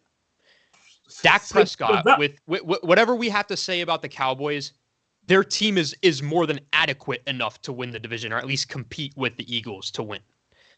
So I guess it NFC changes next East year then. That's what you're saying. It's adequate enough to win the Because, division. again, That's what the you're NFC North, best quarterback, Aaron Rodgers, best team, Green Bay Packers. We could go on and on. The NFC, the best quarterback in the division was Matthew Stafford. The best team in the division was LA Rams. We can go on and on and on. The NFC West. Hey, Dwayne, I guess we breaking history next year. We're talking about the NFC East, gentlemen. Dude, I don't care about the fluke that there hasn't been a repeat winner since like 2003. It's not. I wasn't even going there. I was going with the. While that is a point that can be made, I'm talking specifically about the fact that this is not. This is a team. If you look at the teams, okay, the Giants stink. Washington stinks. This is going to be a two-horse race. Absolutely. Am I saying it's impossible for the Cowboys to win the division? No, it's the Dallas Cowboys. Like they'll find a way somehow. But the Cowboys got worse this offseason. Okay. The Cowboys got worse. They lost Amari Cooper. They lost Cedric Wilson. They lost pieces on their defense. Like, they got worse. The Eagles got better. And the Eagles won, one less game than the Cowboys last year? So. It's not one or two games. It's not.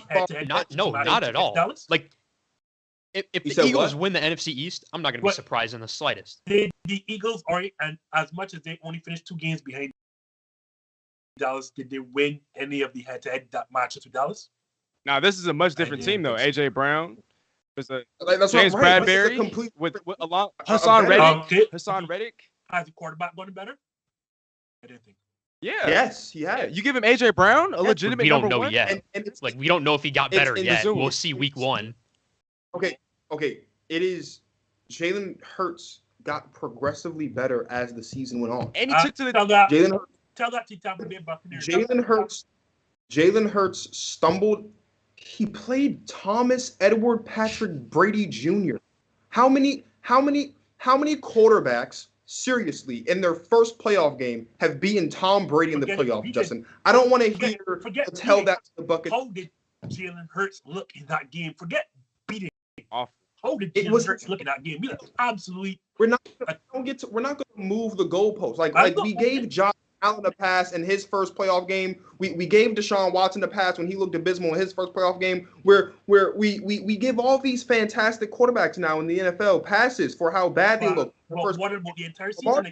It's a below average Lamar quarterback. Let's be honest. Like, this is not a good Lamar quarterback. Jackson lost Lamar Jackson lost his first playoff game to Los Angeles Chargers, and we MVP. sit today, He was and good, we sit, and he was good enough and to sit get here the today, and we sit here today and acknowledge Lamar Jackson as a top 10 quarterback because in the he is the top NFL 10 quarterback. because he got that. But Jalen Hurts is Okay, so why are we not giving Jalen Hurts that same benefit of the Because- doubt just because he lost his Hold- playoff game I did to, not say oh, by just the way, because the team there is the team nothing- that was going into this postseason, the defending Super Bowl the champion. difference What are we talking about, between right? the two. Lamar Jackson has evidence to show he is a quarterback. Jalen Hurts does not have that. Did Lamar Jackson what? Where the evidence Justin, that- he went to Tampa to play the defending Super Bowl champions But in are his they first playoff playoff loss? game. What about the other games? Jalen Hurts has no statistical proof to sit down to hold his claim to say I am a below or above average quarterback. He isn't. But Justin, if he was able to take a team as flawed as he is, no matter the results, as flawed as he was last year, if he was able to take a team to the playoffs as the starting quarterback with that many flaws in his first full season as a starter without a number one wide receiver, I think we could see at least average play at the Devontae very Smith least. is But not a one- number one receiver.